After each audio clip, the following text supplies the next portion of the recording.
So this is the brand new Alpha85. You can see the receivers down there looking for a connection. Power on the transmitter. Welcome to OpenTX. Receiver light turns green, we're properly bound, but you come up here to Betaflight, you can see serial RX is set up on your 2. S-bus is set correctly for the serial-based receiver, and when you go to the receiver tab, you got no motion. The output is set up correctly on this Tyrannus. Receiver I have still checked connected. this jumper and this TX8, and same result with all of them.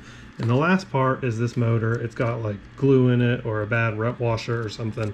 All the other motors spin fine. This one is trash.